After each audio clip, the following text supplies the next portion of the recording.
And I'm glad to be accompanied by, I want to talk about my administration and its investment in rural America. But I also want to thank Governor Vilsack, former Governor Vilsack, now the Secretary of Agriculture.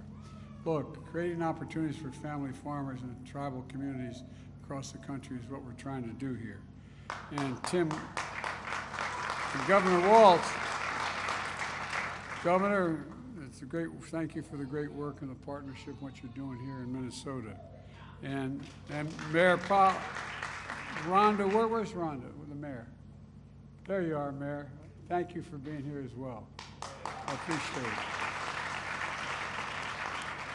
And thank you for the passport into the city. I don't get many passports these days. Over the past 40 years or so, we've had a practice in America, economic practice called trickle-down economics, and it hit rural America especially hard. It hollowed out Main Street, telling farmers the only path to success was to get big or get out. Tax cuts for big corporations encouraged companies to grow bigger and bigger, move jobs and production overseas for cheaper labor, and undercut local small businesses. Meat-producing companies and the retail grocery chains consolidate, leaving farmers and ranchers with few choices about where to sell their products, reducing their bargaining power. Corporations that sell seed, fertilizer, and even farm equipment use their outsized market power to change farmers and charge them and ranchers unfair prices. You know, in part because of these conditions, over the past 4 decades, we lost over 400,000 farms in America. 400,000. Over 141 million acres of farmland. And that's an area roughly equal to the size of Minnesota, North and South Dakota combined, the three. Facing higher costs and earning less, family farms have struggled to make it work, to make the math work. And the promise of keeping the farm and the family is slipping out of reach for so many across America. And when family farms go by the wayside, small businesses, hospitals, schools that support them, they suffer as well in the community. And as a result, farmers and ranchers and rural business owners, including scores of young people, have to leave home in search of good-paying jobs and a chance at the American dream. All over rural America, young people are saying to their parents, "Can't live here anymore. I can't do it because I can't find a job. You gave me an education, but there's nothing for me here. I got to leave." I came to office determined to change that. And by the way, parenthetically, I come from a state that people think is all manufacturing, DuPont, all like those kinds. But it's also a $4 billion industry in agriculture in the Delmarva Peninsula. Almost all chickens and soybeans, but I watch what happened in my community. I watch what happened all across America. Now we're growing an economy from the middle out and the bottom up instead of the top down.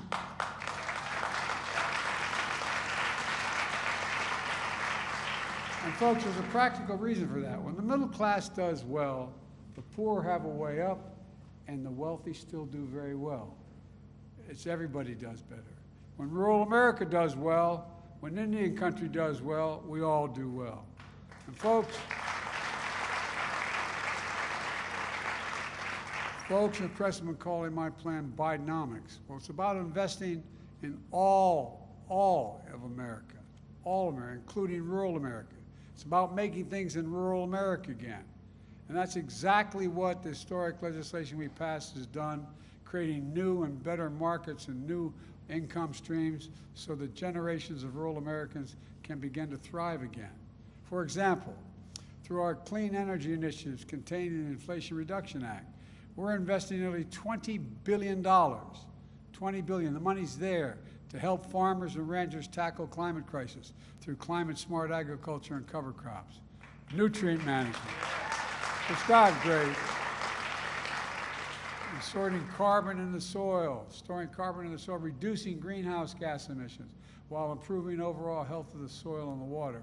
And instead of doing what they have to do now, depending on one income stream being at the mercy of the commodity markets and the big corporations, under our plan, farmers can diversify and earn additional income just selling into the local markets. You know, it matters. Let me give you an example. When a farmer sells his commodities normally, you have to go through the grocery store, and the farmers get about 18 cents for every federal dollar, or excuse me, every dollar they have. Sometimes you get less than that. But when a farmer sells locally, the farmers can get anything from 50 to 75 cents for the same exact product. In addition to producing renewable energy and taking advantage of the bioeconomy, the result of family farms that were barely making ends meet use these funds provided to improve their bottom line after being squeezed by big corporations for so long. Look, we're also promoting competition in agricultural markets. For too long, farmers like Brad and his brother and his dad, mom, have had to sell their hogs, not just a handful of meat processors. There was only a handful that existed. Outsized control over the industry, and they set the prices as well. Let me put this perspective to you. Just 4 big corporations control more than half the market in beef, pork, and poultry. And because so few companies control so much of the market, if one of those processing plants goes offline, it can cause massive supply chain disruptions, slowing production, and cost farmers big.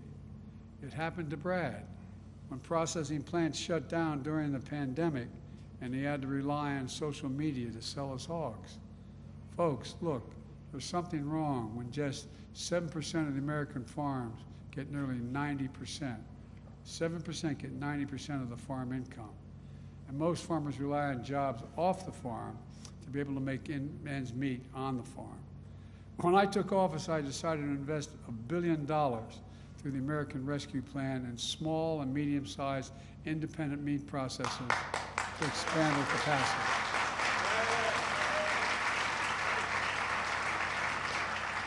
And the folks who don't understand that, like the people here do, that's good. What happens is it improves competition. More people are competing for the product, so farmers get a fair price for their product. It's about basic fairness. Right now, the farmers and ranchers who actually grow the food only to see a small percentage of the profit when the food is sold.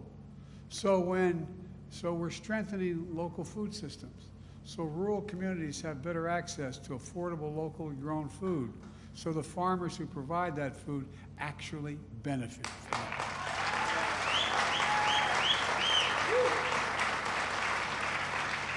Through the bipartisan infrastructure law, it's a fancy name, but it's about rebuilding America's bridges, roads, highways, et cetera. We're making the most substantial investments in President Eisenhower's rural America since Eisenhower's highway plan. Roads, bridges, inland waterways, ports, regional airports, clean water, high-speed internet. We're building affordable high-speed internet for every household. Over 230,000 Minnesotans households are already saving $30 or more per month in their internet bills through the Affordable Connectivity Program.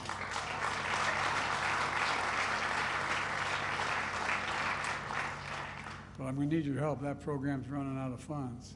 I sent Congress requests for more funding, and they should act now, act on it now. We're also investing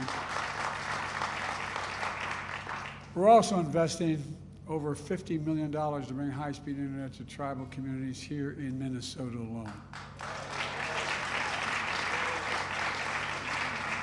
We're also making the largest investment in rural electrification since FDR, providing grants and loans to rural electric co-ops to supply rural communities with affordable, reliable, clean energy as well.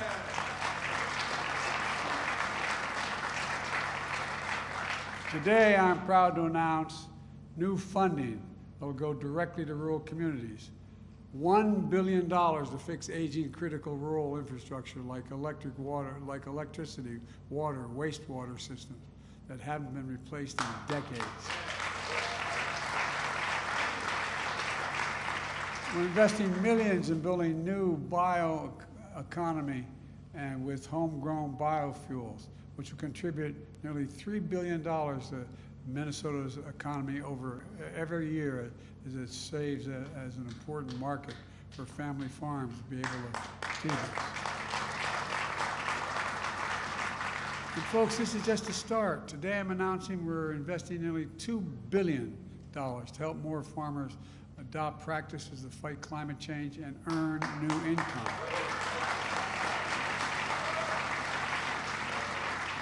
We're investing $145 million for farmers in rural communities to install clean energy technologies like solar panels and lowering electric bills.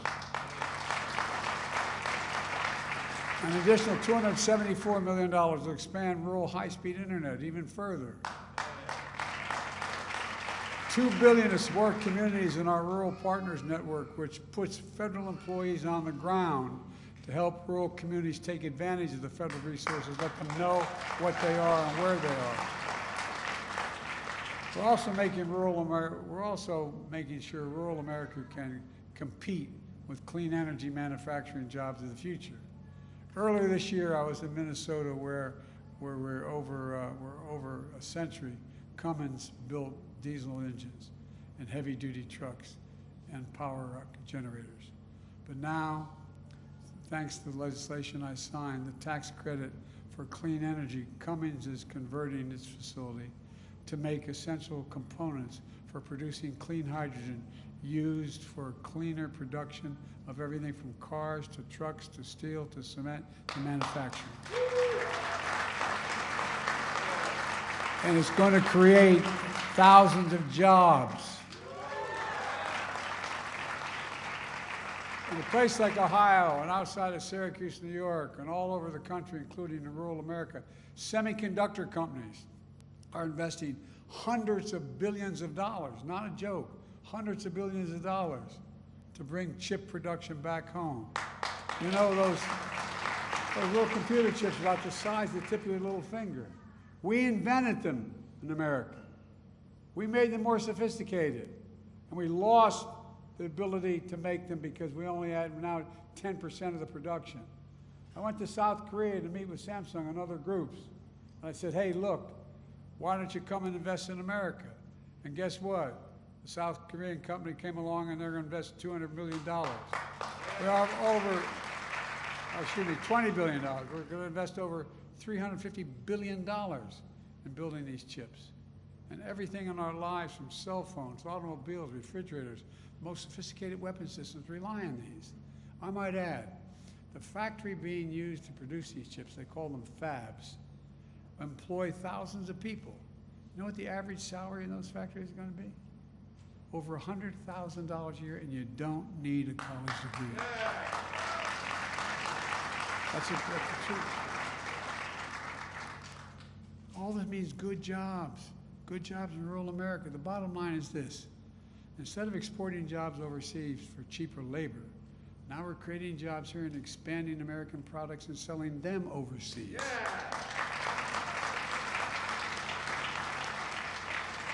Folks, we're not only transforming rural communities, we're transforming our economy. A year ago, experts said a recession was almost guaranteed. Remember months ago, a recession's coming, a recession's coming. Well, guess what? Just last week, we learned the economy grew by nearly 5% the last quarter. Proving the experts wrong. Since I took office, we've created 13.9 million jobs since I was elected. We created more jobs in 2 years than any president has done in 4-year terms. And nearly 200,000 of those new jobs are right here in Minnesota. 200,000.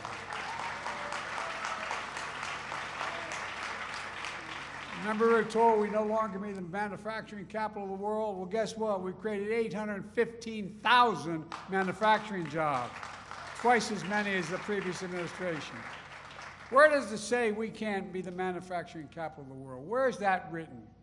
The unemployment rate has stayed below 4% for 20 months in a row, the longest stretch in 50 years.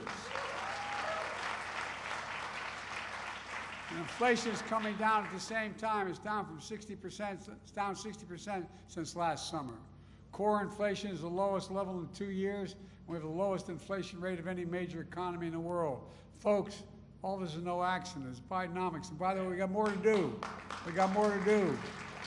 We're creating good jobs and community across rural America, including in places where decades of factories that were open, that families worked at, got shut down. Towns were hollowed out. Jobs moved overseas. Over the past few decades, these communities lost more than jobs. They lost their sense of dignity, opportunity, pride. My plan is about investing in rural America. It's about something else as well. It's about restoring pride to rural communities that have been left behind for far too long. No, we really have. It's not hyperbole. For decades, families like Brad sat around the kitchen table with their kids and grandkids worried, wondering, how can we keep the farm in the family? Because of these investments we're making, family farms like this one will stay in the family, and the children and grandchildren like Brad won't have to leave home to make a living.